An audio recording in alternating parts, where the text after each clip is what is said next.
ang category kasi dyan, parang trespassing ka. So ang mangyayari sa'yo, parang you can be arrested and detained for 30 days. Tingin ko counter moves ng China yan. Counter moves ng China yan. So they're trying to also make a move.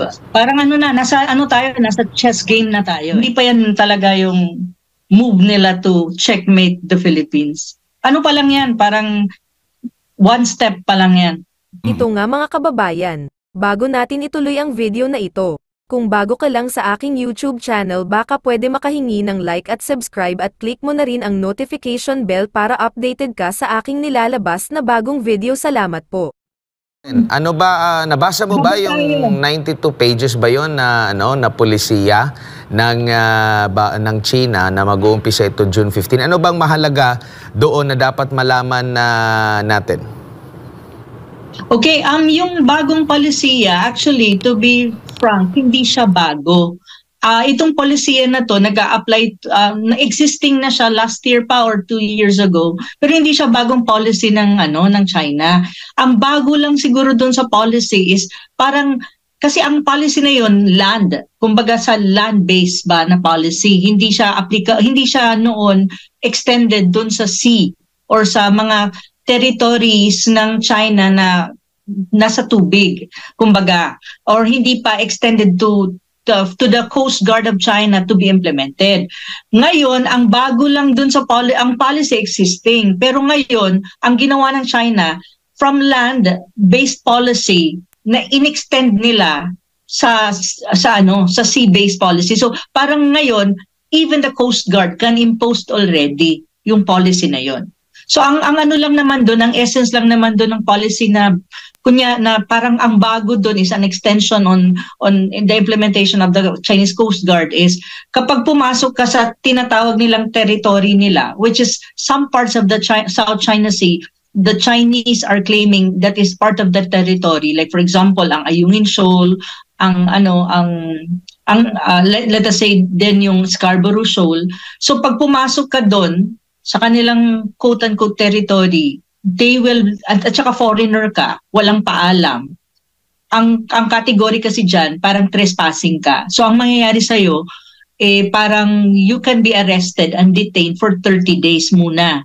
Pero kapag after 30 days, titignan nila kung kung medyo mas malala pa yung nakikita nila sa'yo na kaso, may it be Filipino or any other foreigner or na pasok dun sa quote-unquote, claim territory nila sa South China Sea kasi yung issue na affect, kumbaga concern tayo, is pwedeng ma-extend siya ng another 30 days. So, bali, 2 buwan ang dating. Walang trial, walang anything. Diretsong detain ka. Prof, pero, nabanggit mo, extended ito sa karagatan na sakop nila. Meron po bang nakasaad sa international law, sa UNCLOS na ito po ay hindi maaring maipatupad dahil considering yung karagatan nga dyan, hindi lang naman yung China at Pilipinas ang may kumbaga nag-aagaw dyan. Meron pa mga kapitbahay tayo dito sa Southeast Asia, mga 5 pa ata, di ba? Lahat-lahat, 5 or 6 ba yung nag-aagawan dyan sa South China Sea na yan, Prof? Based on UNCLOS, walang ganon kasi tawag nito, wala namang binabanggit ang UNCLOS kasi na may kinalaman dyan So, kung ang UNCLOS ang titignan mo, walang ganon. Walang, kumbaga, yung ganitong policy ng China is not really good. It's not really valid kung UNCLOS ang gagamitin mo. Pero kasi ang UNCLOS na, ang sabi ko nga sa inyo before at lagi kong ini-emphasize, UNCLOS is not competent when you talk about sovereignty claims or territorial claims na sovereignty ang pinanggagalingan. Kasi ang UNCLOS, hindi siya ang matibay na international instrument to use when you talk about sovereignty claims or territorial claims. Kasi yun yung dapat nating tandaan. Kasi ang China, as I have said before, and even lagi kong ini-explain, ang pinanggagalingan ng claim nila sa South China Sea is they're claiming some parts of the South China Sea as part of their territory. It means they claim that they have sovereignty over that. So kapag ganon, ang treatment mo dun sa area that you claim that you have sovereignty, local. Parang part yun ng national territory mo.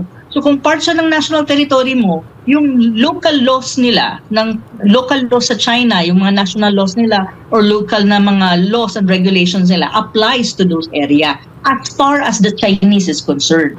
Now, ang problema dyan is may debate, syempre, kasi like for example, on our side, we say that, you know, it's disputed. Kung disputed, ibig sabihin, hindi de jure ang claim nila as far as we are concerned and even as far as Vietnam is concerned. Pero as far as China, yung claim nila dyan is sovereignty. So kung may law sila na ganyan, regulation, mag-a-apply doon sa mga claim territory nila na ang claim nila is sovereignty. Opo. On-clause, again, is not the right instrument. Pero siyempre tayo, Vietnaman tayo, parang sabi natin, bakit gano'n?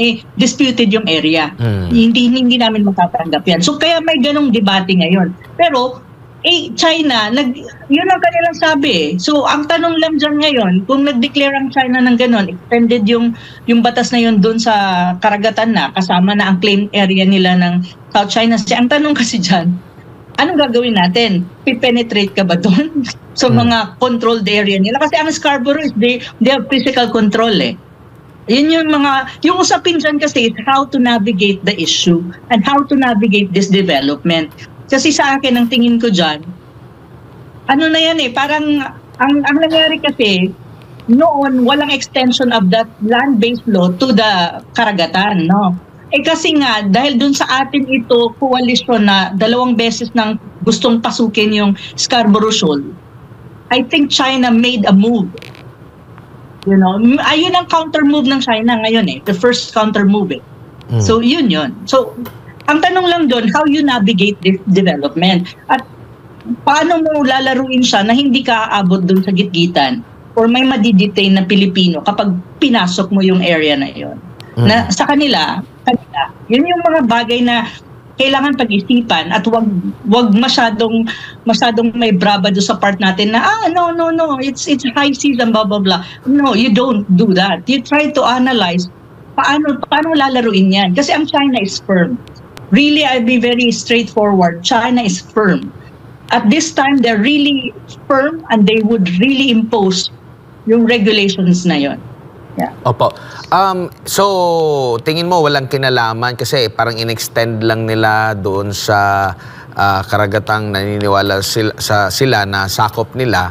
Walang kaugnayan nito dito sa paghihigpit din ng ating bansa sa mga Chinese na pumapasok, sa pagbibigay ng visa sa kanila, sa mga estudyante na yun nga, pinagkakamalan mga espiya kay Mayor Guo na pinagkamalan ding espiya. Walang kaugnayan na itong mga hakbang na ito ng ating bansa or nagkataon lang ba or tingin mo may connection din? Tingin ko counter moves ng China yan. Counter moves ng China yan. So they're trying to also make a move. Parang nasa chess game na tayo Parang chess yan We're moving against them. Like for example, yung visa restriction, yung mga Chinese na Filipino-Chinese, they're trying to paint as, as a spy. At pati si Mayor Guo ng Bambam ay talagang nasasalang ngayon. Yung mga estudyante, ang dami Tsaka yung meron pang investigahan daw yung mga Chinese diplomat, mga ganyan-ganyan. So, we're moving. They are also moving, countering our moves in some ways. Hanggang sa kung sino ang machi-checkmate sa dalawa, between the two. So yun. Ako tingin ko mayroon yung kinalaman Pero sa akin, restricted pang move yan ng China. Hindi pa yan talaga yung move nila to checkmate the Philippines. Ano pa lang yan? Parang one step pa lang yan. So tignan natin. Baka mamaya meron pa. Sana naman wag na. Prof, dito naman sa Pilipinas, dito sa Kamara, ay umarangkada na rin yung kanilang investigasyon doon nga sa umano'y gentleman's agreement sa pagitan ni dating Pangulong Duterte at ng China, ni President Xi Jinping. At nasa ikalawang araw na nga at kanina present yung 3 sa mga matataas na cabinet members ng nagdaang administrasyon tulad ni dating ES Medialdea. At sinasabi nga niya doon, nagkaroon ng kalinawan na walang gentleman's agreement bagkos kung ano yung napagkasunduan na pinasok na agreement ng Aquino administration sa ilalim nga ni dating Defense Secretary Voltaire Gasmin Yun ang ipinagpatuloy, baga yung status quo, na kung saan yung agreement na magsusupply lamang ng tubig at pagkain doon sa BRP Sierra Madre sa Ayungin Shoal ay yun ang naging kasunduan. Yun ang ipinagpatuloy lamang ng administrasyon ng Duterte. Ano ba ang masasabi ninyo dyan? Tama naman kasi si ES Mijaldea, former ES Mijaldea. Kasi talaga naman malinaw, 2013 kasi, nag-usap ang China at ang under Aquino administration na ang mangyayari dyan sa Ayungin Shoal is walang repair na mangyayari kung di tawag nito, humanitarian goods. Malinaw naman yan, nasa dyaryo yan eh. At saka yung agreement na yan, hindi lang agreement yan sa panahon ni Aquino. Mula nung 1999 hanggang ngayon, yun naman talaga ang malinaw na usapan na you can supply humanitarian goods, water supply, and everything dun sa mga troops natin sa BRP Sierra Madre, sa Ayungin Shoal, pero wag niyong i-repair yung ship na yon. So ganun naman talaga. Ang lang ngayon, parang ang nangyari kasi sa sa panahon ni Duterte, pinagpatuloy lang na kasi ang pinaka-ultimate naman na reason din kung bakit pinagpatuloy ni Digong yung napagkasunduan sa panahon ni Aquino is para nga maiwasan nga ang skirmishes dyan sa Ayungin Shoal, mas maging matahimik ang Ayungin Shoal at saka yung regional peace and security ma-preserve para walang bakbakan yung dalawang panig. Pero kaya nga nakikita mo, very stable ang South China Sea during Duterte time. Wala kang makikita masyado na nag-aaway-away, nagbabangayan yung dalawang bansa. Wala eh. Preserve kasi yung peace and security kasi nga pinagpatuloy lang nila. Pero ang dagdag ko lang, ang yung panahon ni Digong, yun nga malinaw din doon na sa panahon niya dahil nga very peaceful peaceful in relative sense ang South China Sea. Ang mga kababayan natin, wala tayong problema sa Scarborough Shoal. Walang mga ganitong restriction na extended sa sea-based regulation ng China. At ang ating mga kababayan, nakakapangisda dyan sa area na yan. Yung resupply mission, most of the time, walang giskisan. Kasi nga, nandun ka lang dun sa status quo nga. Pero yun na nga, kaya nga hindi ko maintindihan why they're trying to put it in a context na secret deal. Kasi may mga, of course, dalawang country, during panahon ni Duterte, may mga usapan niya na, okay, ganito yung gagawin natin, ganito. That's a normal way of conducting bilateral relation with China kasi may dispute ka nga sa South China Sea, mga claimant states. Pero hindi yan naging secret kahit kailan. Ang lang kasi dyan is I really don't even understand why do you have a congressional hearing on this? Kasi to be very frank, this is moot and academic already. You're wasting money, people's money by doing a congressional hearing na moot and academic na kasi whatever it is na agree ni Duterte or whatever na ni Aquino, niresend na ni Marcos yan, ni Junior eh. So what are you doing? Why are you doing a congressional hearing? Na kahit mag-research ka lang sa newspaper, makikita mo na yan, you don't need a congressional hearing on this. Kasi nasa newspaper yan eh, ma-trace mo lang 2013, 1999, and even until now. Ang dapat nilang ay congressional hearing, itong new model agreement na kung saan may mga tulad ni Vice Admiral Carlos na sakripisyo at saka naging sacrificial lamb, scapegoat. Yun ang dapat nilang bigyan ng pansin kung ano ba talaga yan.